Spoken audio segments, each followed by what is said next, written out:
Starbucks worker who is watching, who wants to organize their workplace, there are forms and links that you can reach out to through us. It's all anonymous. We'll be able to get you started and have those conversations. We're stronger together, and we're at this point over 7,000 unionized Starbucks workers in just a year and a half. Wow, so amazing. I so appreciate leaders like you who are willing to stand up to power. Thank you for your continued service, okay? Thank you for your time. Absolutely. All right, remember, take care of yourself, take care of each other, take care of the planet. Remember, the truth is always indisputable.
Universal health care, raising the minimum wage.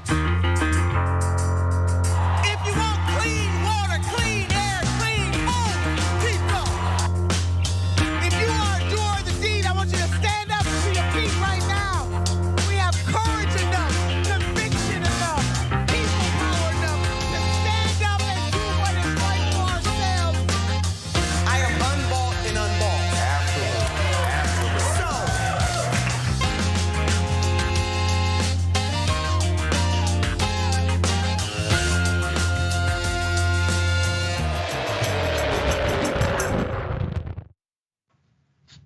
Hello and welcome to Unbossed. I am your host, Nina Turner, and in the co-host seat today is none other than Mayor Mondale Robinson, who I am happy to report, here to hear first, he will be a regular co-chair. Mayor, I'm acting like I'm on the floor of the Senate. Co-host, I do that often on Unbossed on every Friday. Mayor, we are so excited to have you on the show. Every time we get together on Fridays, it is like, indeed it is. They ain't ready, they not ready. And man, I'm not ready for that t-shirt that you're wearing today. I said you're gonna get people to talking. I'm just saying, anything is possible when you put two progressives together. Just like yeah, I said it is. before. And I'm hoping they can see the full shirt. Marissa, I'm not sure if they can, but Nina Mondale 2024, Lord have mercy. Listen, where our comments is going to be interesting to see what the viewers have to say about that. And Mayor, you said, and I know too, they've been asking for it and you gave it to them. Indeed, I'm ready for it. I tell people all the time, it ain't AM, it ain't PM, it's NM, it's time. Come on, it's NM in the house today. Ooh, we making all kinds of good trouble. Y'all better go on and stay tuned to this. That T-shirt might be, it might be a prophecy or something. We will definitely see about that. So, Mayor, what is happening on Rebel HQ? Anything you want to update our audience about? Yeah, I mean, I'm still making noise about all of the racial issues around here and how Republicans are using old dog whistle tactics instead of whistling now. They're just screaming them out all over the country. We have governors that are preparing to run for president that are doing unbelievable type of things. So I'm just highlighting how this affects Black voters around the country. Yeah, and we're doing the same thing on Unbossed Mayors. I'm sure you are not surprised. I mean, that Tennessee, we just covered yesterday, the state rep in Tennessee that wanted to add an amendment to a bill to include lynching by tree. I mean, he was very clear, by tree for execution exercises in that state, firing squads, all kinds of nonsense and foolishness. And I swear to you, I feel like we are going backwards in this country, one state at a time. So I'm so glad, Mayor, that you're highlighting that. We're gonna keep doing that here on Unbossed too. And any conscious-minded person would say that these tactics and the people with this power, what they're doing is wrong. If they're conscious-minded, they would say that it is wrong. So we're gonna keep on fighting the good fight. And today on the show, the mayor and I will highlight a professor and what inspired him to research time travel. I cannot tell you all how excited I am about this. I am so excited. It is going to be the first segment that the mayor and I do today. Maybe it's the Back to the Future movies that are just percolating in my mind right now, Mayor. But I wanted to start off with this particular story. And then we got Governor Ron DeSantis. He's at it again. This time he's targeting the press. He is acting just like an autocrat right here in the United States of America, in the great state of Florida. And then buckle up, because we're going to take a neoliberal joyride. Or maybe it might not be so joyous, but we are going in on these neoliberals today, baby. But up first, who doesn't want to do time machine travel, time machine for that? So now this is Ron Mallett, and he is going to build a time machine. And he was motivated. We'll get him up. There he is, right there. He's going to build a time machine. So after losing his beloved father when he was only 10 years old, Ron Mallett turned to the great H.G. Wells and the physicist Albert Einstein. They inspired his imminent career as a theoretical physicist and his lifelong ambition to build a time machine. Professor Ronald Mallett thinks he has cracked time travel.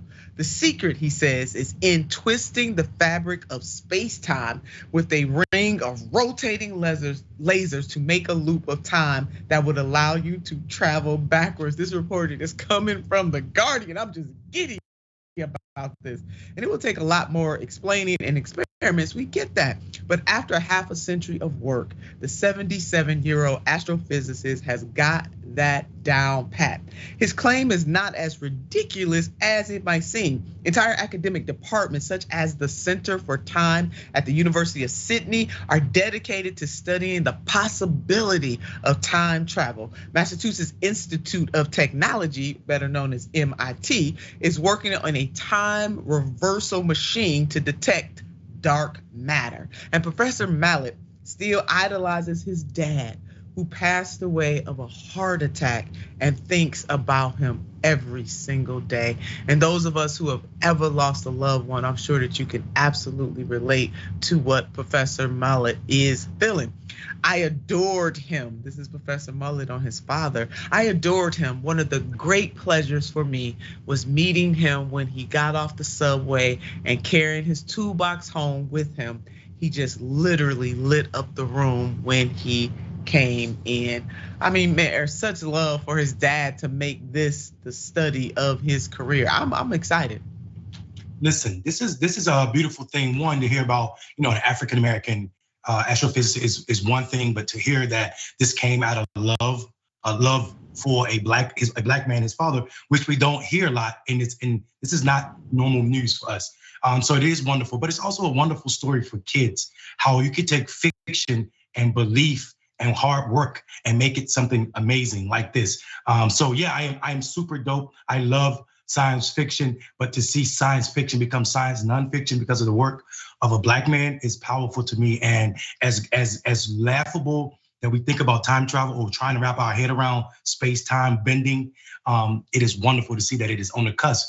The problem, though, some of the problems of America is still in the story, right? This brother had these ideas since the 80s, but was afraid to talk about them because he knew white scientists would have clowned him, white America would have clowned him, and he would have been, suicide for his work. So it's absolutely wonderful to see him stick with this work and persevere, and then, like he said, crack the code of time travel, which is mind-blowing to me. Yeah, it really is. I mean, I don't know if you saw, there's a movie right now on Netflix called I'll See You Tomorrow, and it is about time travel. It was directed by the one and only Spike Lee. It is so good. So if you have not watched that, I recommend it, and I recommend it to all of our viewers. But it is about time travel, and is these high school burgeoning scientists. They're in high school, 2 black children who actually travel in time. They've created a gadget that helps them travel in time. I don't want to give too much of it away, but it is so good. So I thought about that when we were working on this segment right here. I'm just absolutely giddy about this thing. And when Professor Mallett's dad died, his world was flipped upside down. And we know that can happen, especially when a parent dies. And he was only 10 years old at the time. His family was forced to move, and the trauma of it began to sink in. One day, as Mallett and his brothers were walking around their new neighborhood to meet friends, they saw 4 white boys playing nearby and approached them to say hello. When they got closer, one of the kids spat the N-word at them. No one had ever called Mallett that before. Something in him snapped, and he punched the boy until he apologized. That was the professor. He snapped. He wasn't the professor then, and he snapped. Without the funds to go straight to college, he decided to join the Air Force. After the Air Force, Professor Mallett enrolled at Pennsylvania State University and became one of the first African Americans to receive a PhD in physics. It wasn't until the mid-90s, when people were starting to talk about the possibility of time travel, that Mallett felt ready to be more open about his endeavor. Heart problems meant he had to have angioplasty surgery, and he spent his months of recovery poring over his research. Mallett found his eureka moment in a black hole. Oh my God. So again, many thanks to The Guardian for writing such a spectacular article, and even more thanks, Mayor, to Professor Mallett for daring to dream really, really big. Yeah, indeed. And I think, again, like I just keep hearing I got cold chills when you read the part about someone calling him the N-word, simply because that story could have ended completely different from him. We know he was in Pennsylvania. Some parts of Pennsylvania home some of the largest Klan chapters. And I think about my dad's story, who was the son of a sharecropper. That's how he got his first felony conviction, right? Some white boy called my grandmother that, and slapped her, and he responded. And because of that, he got a felony conviction. So wow to all of this, and Black perseverance is all over this story, and it's wonderful. Yeah, it is all over this story. We're gonna stay tuned. We're gonna keep up with Professor Mallett, baby. Great things are happening indeed. All right, so the mayor and I started off the story with the feels, but you know where we going from here. Might have to bring out the fire extinguisher. Fox News has a new favorite sheriff in town. Watch this. We had Ron DeSantis, the governor of the great state. I watched that interview. Great job. Coming up next, Ron DeSantis taking his war on the woke directly to liberal cities. Ron DeSantis causing liberal heads to explode. The Courage to Be Free, I got it a little while ago. I'm through chapter 2. It's well written. I mean, you're obviously running for president. You got the book. You're going around the country doing these events. I mean, what's going on here, I'll Governor? tell you what, I've got. Well, I'm proud of what we've done in Florida. A lot of people ask me how you do it. The man is running for president. Florida, shame on you. Y'all could have did so much better. The man shouldn't have never been governor in the first place. But of course, what you just watched was various Fox personalities showing their overflowing adoration for Florida Governor Ron DeSantis. Check out this headline right here. Ron DeSantis usually avoids the press. For Murdoch, he'll make an exception. The Florida governor granted a rare interview to the Times of London, one of several Murdoch media properties he's spoken with as he prepares a possible presidential run. Let's just stop playing games here and playing coy. The man is running for president. He's setting it up right now, and he gonna duel. Trump gonna give him a fight for his life. And of course, the Murdoch mention is Rupert Murdoch, chair of Fox News. The relationship between the two is ever growing, a bromance, considering DeSantis' possible run for president.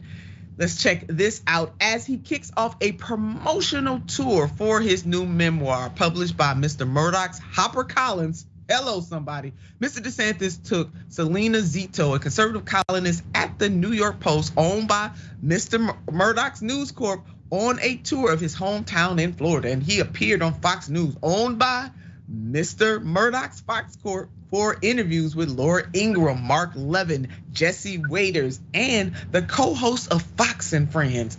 Excerpts from his memoir appeared in the Post and on FoxNews.com. By contrast, Mr. DeSantis' press secretary recently said the governor would not engage at all with journalists at NBC News or MSNBC. The DeSantis camp cited its frustration with an imprecise question asked by the NBC correspondent Andrea Mitchell about Mr. DeSantis' restrictions on how racism is taught in Florida public schools. Let's just go on rest right here. Man, let's just go imprecise questioning. So now he gets to dictate what journalists ask him in the United States of America. Last time I checked, freedom of the press is part of the Constitution.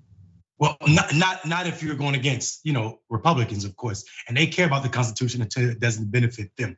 At that point, throw it out the window and start all over, right? So this is unbelievable to me. The fact that you're picking and choosing which outlets you're going to talk to, it shows where we are with Fox News and also the Republican Party. Furthermore, this idea, like you said, of imprecise question, how racism is taught, that's exactly what you're doing when you're trying to ban, or when you do ban, African-American classes. And I also, let's be clear. Someone posed a wonderful question. If I'm going to tell the truth about Thomas Jefferson raping a woman for nearly 30 years, from the time she was 14 when he was 40, and making children and then enslaving those children, will I get charged as a teacher in Florida? Absolutely. So that is absolutely what you're doing. So the idea that you're not going to talk to anybody that questions your horrible policies about how people teach, especially teach Black history, then you yourself is a fraud. And you're right to call out this idea that they're a possible president to run. There's no possible president to run. He's absolutely running for president. And the only reason he's not announced is because he's hamstringed by Florida law. He cannot announce presidential plans until after the Florida legislature is out of session. And that's the only reason he's not announced. I hate this slime ball. I hate him. Yeah, he's a piece of work, man. He really, really is. I mean, woo, God bless our souls. And the fact that he has the entire Fox network doing his bidding already, this is what we would call in politics earned press. He's getting totally free press, absolutely a scourge on the state of Florida. And he is a coward. I mean, he is absolutely a coward. And as DeSantis builds the relationship on the national stage, his supporters in the Florida state legislature, well, guess what? They are doing his bidding. A new bill in Florida will require bloggers writing about Ron DeSantis to register with the state or be fined. Now, ain't this some stuff, right? This some sugar right here. The bill introduced by GOP lawmaker Jason brochure would require the following. Let's share it with our viewers. SB 1316 will require any blogger who writes about DeSantis and is paid for their work to register with the State Ethics Commission or the Florida Office of Legislative Services. They must do so within 5 days or their 5 days of their first post. Writers who do not file their reports on time should be fined $25 a day, the bill suggests. A blogger can be fined a maximum of $2,500, the bill reads. This reporting is coming from the Business Insider. Make no mistake about it, America, unbossed viewers, this is intimidation in the highest order. And the Attorney General of the United States of America needs to come on up in here. Some investigation needs to happen behind this. This is DeSantis hasn't officially expressed support for this bill, but he doesn't have to officially express support for the bill because they doing his bidding. You can imagine what's happening behind closed doors. This is literally a direct pull from the Trump playbook. His mentor, the person who helped him get elected, who he done turned on, but that's a story for another time. Run away from the real tough questions in favor of buttered up coverage. This is what this man is getting. Man, listen, hey, this is real. This is really happening in the United States right now. Listen, this is beyond scary. The idea that a bill is being presented to govern or make journalists register is unbelievable to me. It's also hearkening back to the times of countries, small developing nations that had authoritarian leaderships. And what China's doing right now, you making journalists register is how you control media and what narrative will be told. We already know what would happen. If you're a blogger writing against DeSantis, your paperwork, your certification will be held up. Come on. Bureaucracy, so that the messaging that is put out is one of patriotism, nationalism, and also unity, but it excludes people. This is a scary time. This idea of journalists registering is the silencing of one of the first, the indoctrination of, or I should say the doctrines of the First Amendment. And everybody that's sitting silent about this should be afraid, completely afraid, especially when we see Fox News' ability to lie about everything and then go on record and say, yeah, we were lying. We knew our personalities were lying, but we still put it on TV. And to get away with it and to put, as you said, journalists on the list is dangerous. This is intimidation. We don't know what could happen to these journalists. And we're talking about America. This is supposed to be the United States of America. And the fact, more mainstream media outlets, I hope, will start to talk about this. This is chilling. Now, so President Donald J. Trump, by the way, is taking note of all of the attention that Murdoch and Fox are given to the sanctimonious. Oh yeah, he's looking, he's checking it out. Let's take a look at this headline. Trump lashes out at Fox News for acknowledging Ron DeSantis exists. The former president is taking out his paranoia about a potential primary challenge from the Florida governor on the network. And here is what Mr. Trump posted on Truth Social, his social media platform. Fox News is promoting Ron DeSantis so hard and so much that there's not much time left for real news. Woo, the man said this with a straight face. But anyway, reminds me of 2016 when they were pushing Jeb, the new Fox poll, which have always been purposely terrible for me, has Trump crushing the sanctimonious, but they barely show it. Instead, they go with losers like Karl Rove, Paul Ryan, and now even Yepper, who have been wrong about everything. Isn't there a big, beautiful network which wants to do well and make a fortune besides fake news? Woo, you can't make this stuff up. But now, this headline, Donald Trump, Fox News reportedly imposed a soft ban on Donald Trump. The former president has not made a weekday showing on the channel since appearing on Sean Hannity's show in September. They are making it plain that they have a new horse in this race. And what a turn of events as Rupert Murdoch and Fox miserably failed to try and distance themselves from Trump's election lies. It's clear that they are holding on to hope of DeSantis being their nominee. And they're gonna do everything that they can, pouring billions of dollars into what we would call free press or earned media. It's called earned media in the political space. He's doing everything they want of him, from his war on education, his war on the LGBTQ plus community, to his dismissal of COVID-19. The dynamics is Trump 2.0. The only thing is he ain't gonna be able to out-Trump Trump. Now, you done heard it here on Unbossed. Ironically, for Murdoch and his company to switch up to DeSantis might in fact backfire. Check out this new polling from Emerson College on GOP voters' preference for the 2024 Republican primary. And you see it there. Donald J. Trump, baby, is in the lead on these Republicans, because guess what? He has a following that he has cultivated. If Murdoch and DeSantis thought Trump was going away, they clearly miscalculated on this one. And the Democratic Party needs to realize this too. Mayor, any final thoughts on this charade? Yeah, just real quick. I see what Murdoch, tell him his slip is showing. That's what we need to tell him. Because let me explain something to you. We know what happened. You keep talking about earned media and free media. People need to understand how important this is. During the Republican primary up until February in 2016, Jeb Bush has spent almost $82 million. Donald Trump was in his second, third, fourth, or fifth on spending because he received about $2 billion worth of free media, most of that from Fox. So Fox is betting on the fact that we made you and we can break you. So what they're doing right now is they're already giving this space to DeSantis. And what they're gonna do is they're gonna keep pushing DeSantis to these voters. And while Trump has a 30-point lead right now, they think they can whittle it away from Trump. And I think they may be onto something. And I think Trump knows that as well. This is why he's already screaming, because he knows he can't raise the amount of money that he got for free the last time to win this election.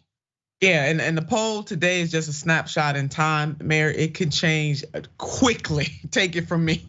You can be on top today and on the bottom tomorrow, but you're absolutely right. They're gonna do everything in their power because DeSantis is now their choice. Well, stay tuned. 2024, baby, is heating up already. It ain't just the mayor's shirt. The GOP, they about to go all the way in. Get the popcorn out, baby. This is a must-see event for 2024. We will be right back after these messages.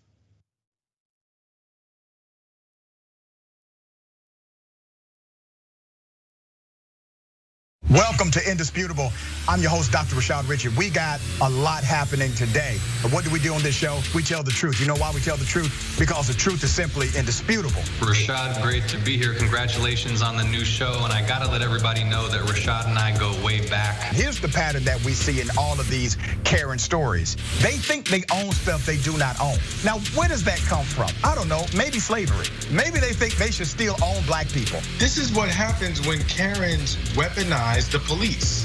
When you're used to privilege, equality seems like oppression. It hits you in a certain way when someone is holding you against your will, treating you like you're a criminal and you're an innocent person. This is something that black people face no matter where they are. A stronger black economy lends itself to a stronger, greater economy. Don't think it's exclusive of you, it's inclusive of you. What's your beef with critical race theory? It adds more fuel to the fire of the racist tendencies that we already have. We have a generation of problem solvers that can remedy the problem if they are properly taught what the problem is. You know who created redlining in this country? It was the white liberal. I don't give a damn who created it. If it's a racist policy, Shelley, here's what I don't know. I don't know. See, there you go filibustering, brother. You're scared of this truth, but you're gonna get it, though.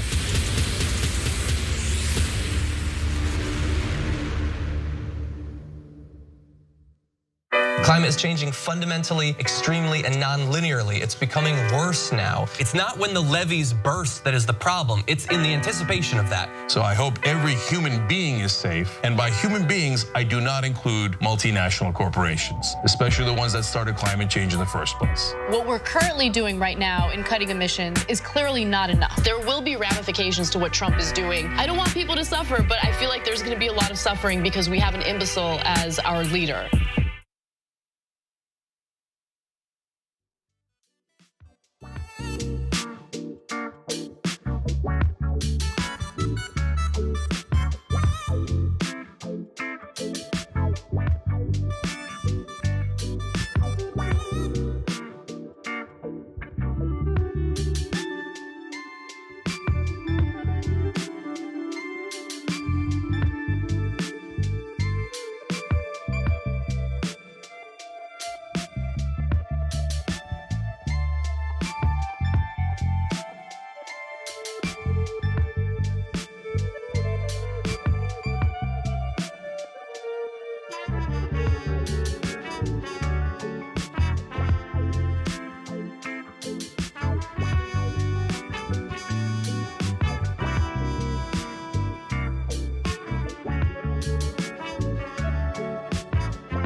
Welcome back to the show. My favorite part.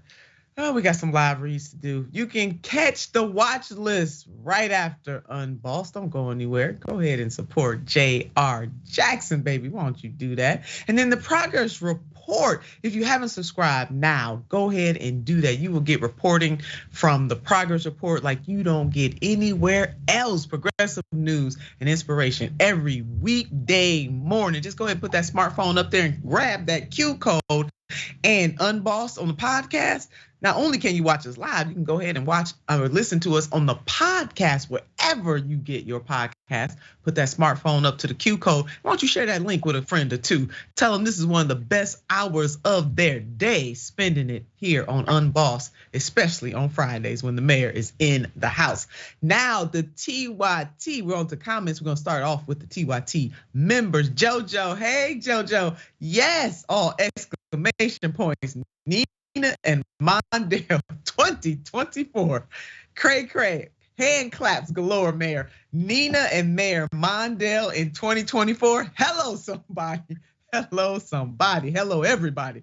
Vicky, hey, Vicky. Nina and Mayor Power Panel. Nina Mondale, you have my vote. Go ahead, we racking up votes already. Oh, we love y'all so much. We're here in the poll. That's it. Listen, we doing our own polling right here on Unbossed and on Twitch. Mike Boy for Mayor. Hey, Mike Boy for Mayor. And that's MIC Boy for Mayor. What a t-shirt, Mayor. Where can I buy? Question marks. That part. Marina, rub two progressives together. You get electric power to cause change. Go ahead on. Y'all doing this today. And on YouTube, Super Chat, Sammy, strong black woman, Senator Nina Turner, and strong black male, Mayor Mondale Robinson. Hello, somebody. Go ahead, Sammy. And Thomas, the senator and the mayor, Nina Mondale, 2024. That works. America needs you for real. God bless you both. God bless you too, Thomas and Hoover. Hey, Hoover, baby. The GOP primary ticket simply needs to read Meatball Ron. I can't.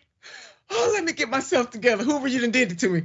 The GOP primary ticker simply needs to read Meatball Ron versus Don the Cons.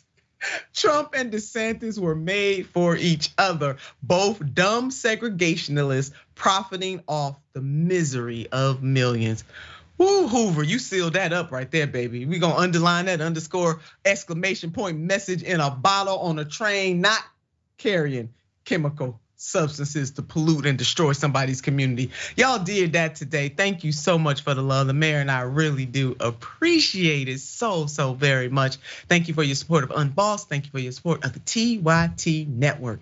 Here we go. We going on our neoliberal roller coaster ride. Governor Kathy Hochul of the great state of New York has me saying, WTF neoliberal. We will now kneel. Miss Cinema, no. You have a problem figuring out whether you're for me or Trump, and you ain't black. Yeah, that part right there. Prompted by the East Palestine derailment, New York Governor Kathy Hochul sees the light on rail safety. Problem is, she didn't see the light in her own state. Let's show this headline. Hochul vetoed key rail safety bill. New York Governor Kathy Hochul calls for new rail safety regulations after rejecting legislation requiring trains to be staffed with at least 2 crew members. We can't make this stuff up. This is real, folks.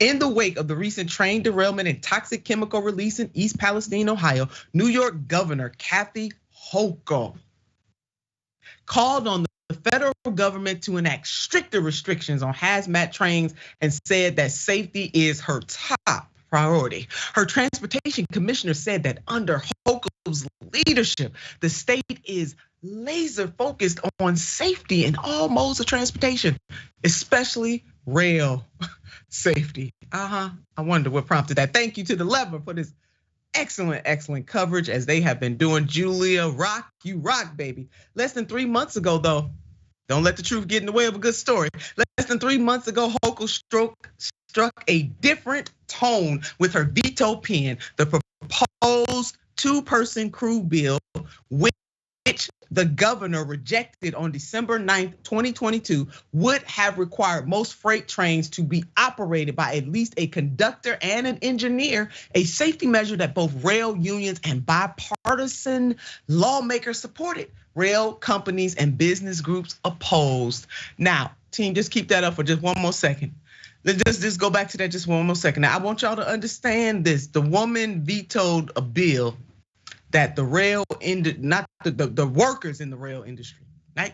Less than 3 months ago, we all old enough to remember less than 3 months ago, she had a different tone in 2022. Maybe for real, maybe she's seeing the light. Y'all can put it down. Now the rail workers support it, but the rail industry does not. It might have something to do with the owner donors. That's just me saying that. I mean, maybe I'm wrong. I don't think I am, but I think I'm right. We cannot make this stuff up. Two-person crews have passed in states around the country, and the federal government is currently considering its own, as rail companies have slashed their workforces by nearly 30% in recent years and are operating longer and heavier trains with smaller crews. Rail unions, federal regulators, and lawmakers have argued that the minimum staffing laws are essential for maintaining safety, and we know that to be true. Now, you would think that the geniuses leading the rail industry would know that safety first is good for business, but obviously they don't get it. But more importantly, it is imperative for the workers. But oh no, that would be asking too much of these robber barons, because that's what they are. And good news on the New York legislature for passing the bill anyway, despite their governor. The New York bill passed in May with bipartisan support, approved by margins of 48-13 in the state Senate and 121-28 in the Assembly, it met fierce opposition from the rail industry. No surprise there. Now, Hochul had all kinds of excuses for why she vetoed this much needed safety measure. This is what she had to say. Hochul said that in her veto memo that federal lawmakers and pending rulemaking preempts state two-person crew legislation, an argument the railroads and their lobbying groups have used to oppose state staffing bills. But two-person crew laws have been enacted in other states without legal challenges, sweetness. And legal experts disagree with Hochul's assessment of the preemption. Go ahead, rock on, Lever, do your thing. Now, James Lewis, the national vice president of the 57,000 member Brotherhood of Locomotive Engineers and Trainmen, told New York Focus that by citing the preemption issue in her veto memo, Hochul may be helping the industry fight crew size laws in other states. Underline, bolded, exclamation point. You see what this brother just said? This governor. Now, she could have went in a whole nother direction and just dared them to come in and challenge it. But oh no, the owner donors got the best of her. But now she sees a politically expedient opportunity to jump on in here and pretend like she was for rail safety all along when she had the opportunity to do the right thing in her own state. Now, James Lewis went on to say she had the opportunity to improve rail safety, and she let it go, said Lewis, who lobbied for New York's legislation. If she feels safety is important, we could get that bill reintroduced. Go ahead, James Lewis, put it on the spot. Reintroduce and put it through, except now the railroads are using her argument that it's preempted. Mayor, I'm glad this VP calling her out and saying, you know what, boo, if you really care, put the bill back on the table then. Listen, sister, you just articulated exactly what's wrong. The only thing I would add is this is a form of voter suppression. When voters see their legislators vote for something overwhelming that benefits people over profit, and then the governor vetoes it until the cameras are in her face, this is absolutely disgusting. Hochul knows for a fact, I promise you, her legal experts told her this is not preemptive. That is not good law. We just watched a federal court uphold two-person legislation in Wisconsin as law, as you can do this at a state level. 5 or 6 states have already done this. It is absolutely disgusting that she took this road. And I tell you what, This right here should be on the ballot. This to me, this idea that you've changed your mind is all this is politics at its worst. And people need to say something and be against her and also have their memory long. She put business interests over people, not just in New York, because railways don't stop there. In poor towns, poor counties all over this country, just like what's going on in East Palestine. That is exactly right, Mayor. All this is political expediency for her because she doesn't care. She's the governor of the state of New York. She can make things happen. She can set a path for things to happen. And when you're doing the right thing, say, challenge me. There's a such thing, Reverend Dr. Martin Luther King Jr. used to always talk about just laws and unjust laws. Getting that from St. Thomas Aquinas. There's always a way, if in fact you want to do the right thing and use power in a way that edifies and lifts. But she went the other way, and now she sees a political opportunity. She don't no more care about the people of East Palestine as she does about the people of New York or all over this country, as you said, because the railways go everywhere. This is just for her political expediency, and you said it, Mayor, best. It is disgusting. New York, don't y'all forget. Now, y'all could have had Jumaane Williams for your governor. I'm just saying. I just got to tell you. You coulda, shoulda, woulda, but you didn't. So this is what you're getting right now. Our next WTF neoliberal. Y'all know who it is. It is the king of neoliberals himself, President Joseph Biden. And unfortunately, we're not done. Take a look. I've spoken with every official in Ohio, Democrat and Republican, on a continuous basis, as in Pennsylvania. I laid out a little bit in there what I think the answers are. We put it together, and we will be implementing an awful lot into the legislation here, and I will be able to explain. So glad that the president is finally, like a month later, coming to East Palestine, Ohio. Finally, yeah. And it's been a month since that train derailed, and he's finally getting there. Remember, it took the Transportation Secretary, Pete Buttigieg, 18 days, AKA 3 weeks to visit the site. It took him 10 days to even make a public statement. Let's break down the timeline of the East Palestine response, shall we? Oh yeah, yes we shall. Here's the timeline. On February 3rd, the train derails. On February 10th, the EPA on the ground in East Palestine after evacuation order lifted. Now, y'all follow me? The train derailed on February the 3rd. The EPA on the ground on February the 10th. On February 13th, Buttigieg says transportation officials were on site within hours. On February 14th, White House says EPA working hand in glove. On February 16th, EPA head vows to get to the bottom of the derailment. On February 17th, Biden administration sends toxicologists to East Palestine. On February 23rd, Buttigieg calls on Trump to support rail reforms during the visit to East Palestine. What in the hell? Calling on the former president when you have the power in your hands. That was nothing but a stunt, clearly. Because if this administration was serious, and we have said this on Unbossed time and time again, one of the first things that they should have done and taken office is to look at the things that Trump enacted or took away and make them better, go even further in the right direction, in a direction that lifts and keeps workers safe. They did not do it, and as a publicity stunt, he gonna call on Trump to support why people suffer. Now I get it. You call folks out, I got that. I'm not mad at that. What my problem is that the first, second, third, fourth, and fifth concern should have been the safety and the welfare of the residents of that community. They should have been on the ground, not 18 days, but 18 minutes to show those people that they actually cared, and they left a gaping hole for President Donald J. Trump to come home to East Palestine. And the reason, Mayor, why I'm saying he came home is because he won over 70% of the vote in that community. Mayor? Listen, this is another continuation of what I call voter suppression by neoliberals. This is not divorced from the same behavior of the governor of New York, Hochul. Biden will be remembered for East Palestine as his Hurricane Katrina moment.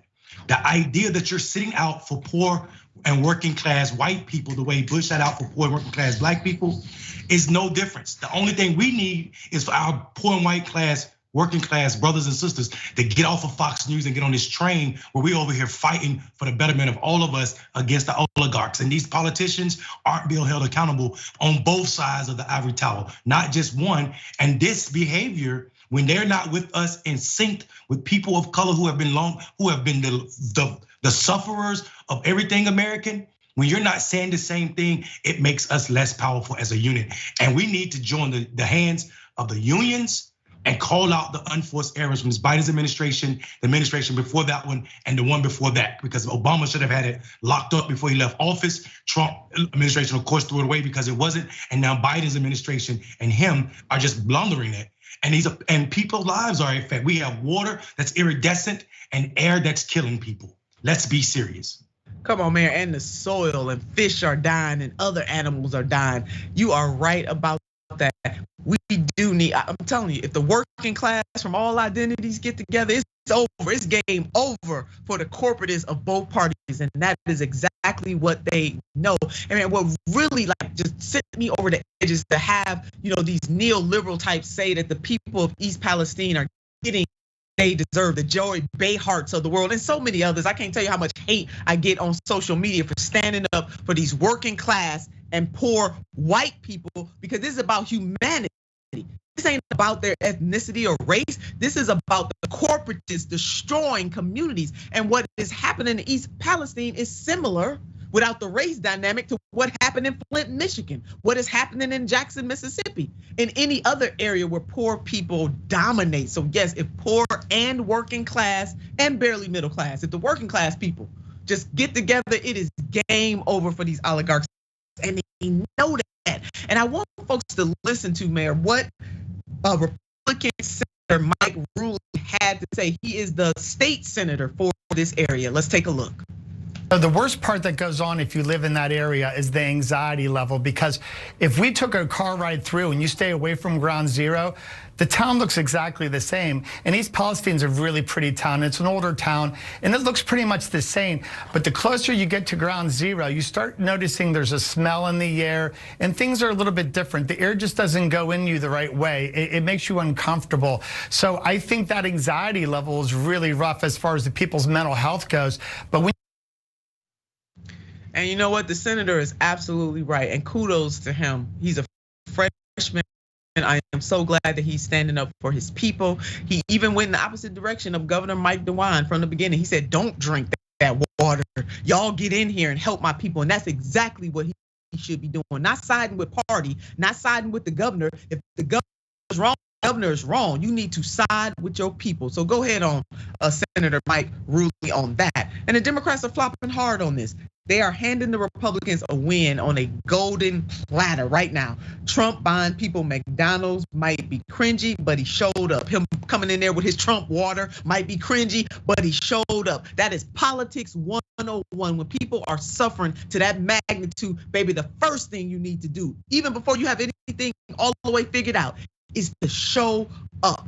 And even further, after Biden made that comment, White House press secretary Jean-Pierre said that there's no specific trip currently planned. So does the right hand know what the left hand doing? Do we know who's on first base, second base, third base? Who's running home? And that was even, Mayor, after the transportation secretary said that it would be too disruptive for the president to even come. Now the president's saying he's coming, and now his press secretary saying, well, we don't even really know when he's coming. I don't understand this. I don't think they understand it, and I don't think. And what we're saying is even more reason why we need a healthy primary time this cycle. This is why we need progressives to get together. And this shirt may be a joke, but if you think about the idea of Nina and Mondale, two progressives on the ticket, all we're talking about is we need someone that's going to highlight policies that's going to put people over profits in a way that is serious with policies to back it up. And these neoliberals, including this administration, have not and is not doing that. So we are busy folk, Nina and myself, but the idea that we need progressives in the primary is a real thing without the party support, but those that stand up for people, for sure. Yes, that is, and can't be bought and sold. Listen to what the mayor of East Palestine had to say. I can repeat, he said, with the president being in Ukraine today, did that surprise you? Absolutely, that was the biggest slap in the face. That tells you right now he doesn't care about us. And that's what they feeling. They don't really care about us. It reminded me of the song Michael Jackson. They don't really care about us. But all of that can be turned around if they would just act expeditiously and stop playing games with people's lives and their livelihood. They need to act. and this will be a great time for this administration to go back and try to reverse that foolishness and mayhem they did in the 117th Congress by taking away the ability for rail workers to strike. The rail workers warned us, Mayor, that this was going to happen, and they didn't want to listen to them. They warned us. So they should go back and take that back and force these rail barons to give those folks those at least 7 days of sick time that they asked for. They're not asking for too much, and they're not reaching too high. This is, whoo, it's just chilling, y'all. It's just absolutely chilling. That'll go to Marissa tell us we only got about 10 good minutes left in the show. This is not enough time for us, Mayor.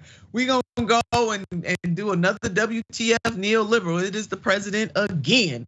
Take a look at this. A bit more Marjorie Taylor Greene and a few more, you're gonna have a lot of Republicans running our way. He's very specific recently saying that a poor mother who lost 2 kids to fentanyl, that I killed her sons. Well, the interesting thing is that fentanyl they took came during the last administration. Look, folks.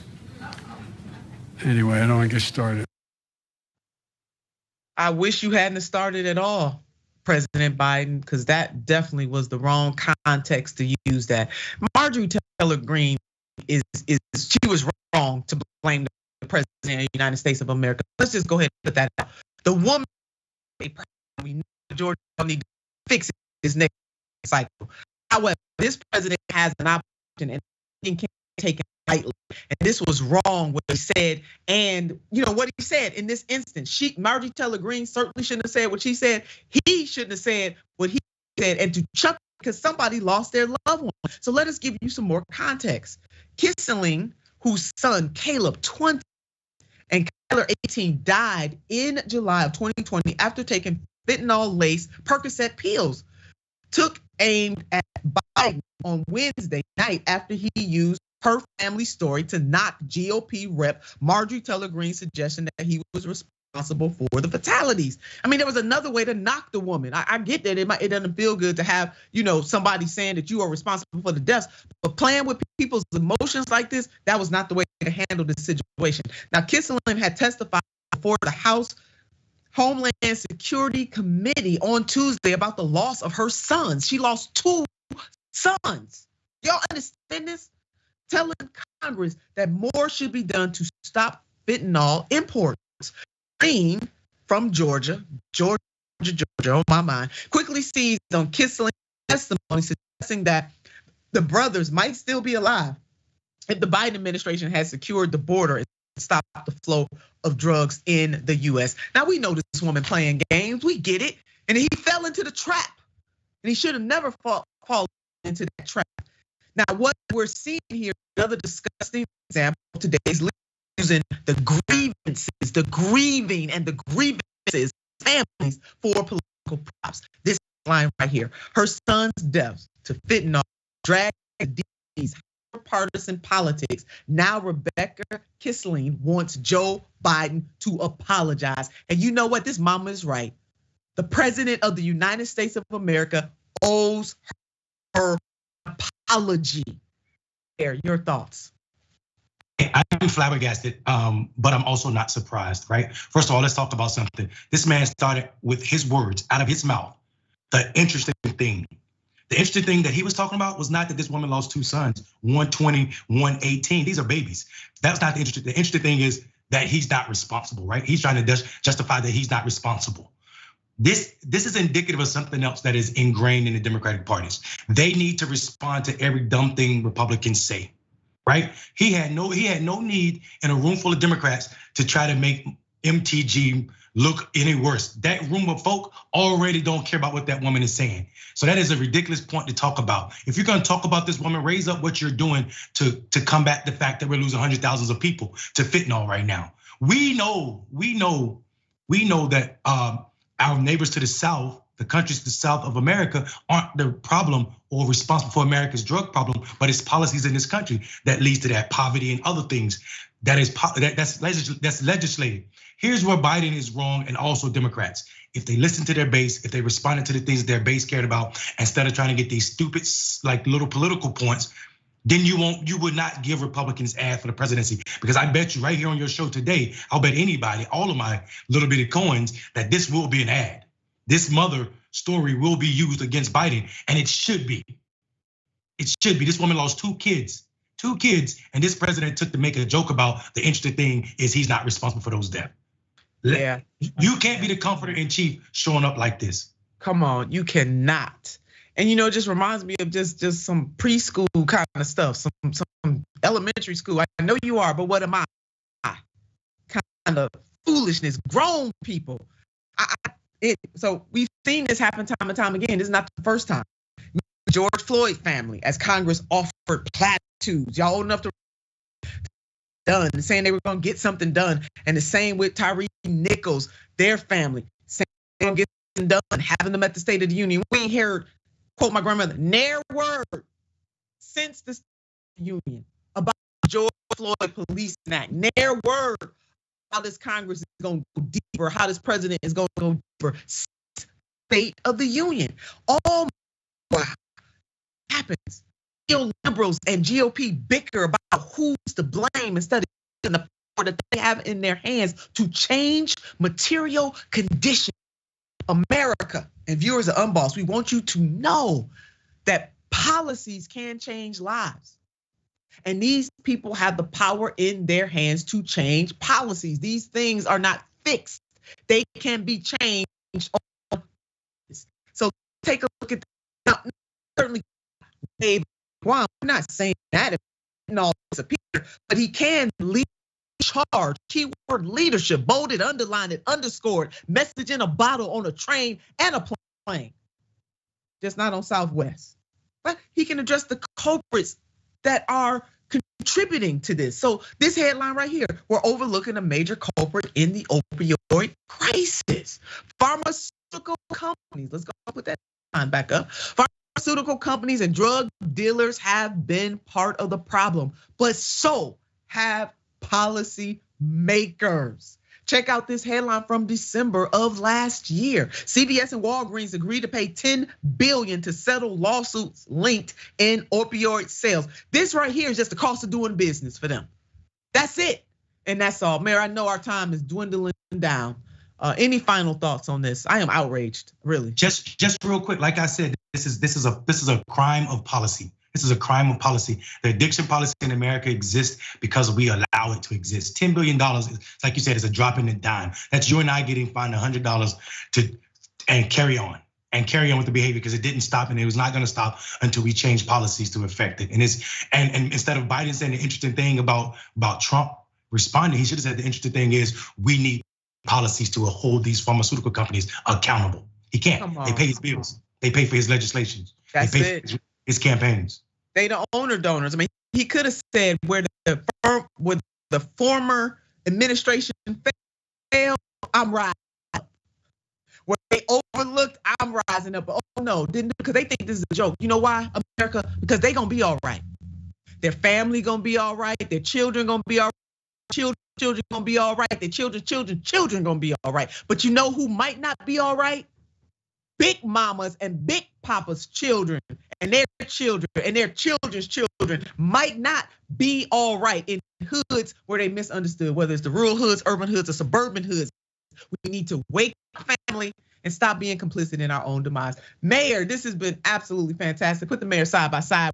I mean, we are a dynamic duo, baby. Make no mistake about it. Right here on Unbossed, it is so good to have you here. Just kicking the knowledge with such passion. We appreciate you so much, and so do the viewers. Until next Friday, family. Listen, we hope you have a tremendous weekend. Please give somebody a hug, a smile, or something. Folks are suffering out there. We need people who are going to be willing to answer to that suffering. Now, y'all know what I want you to do about this time. I want you to keep the faith, but more importantly, I want you to keep the fight. Until next time.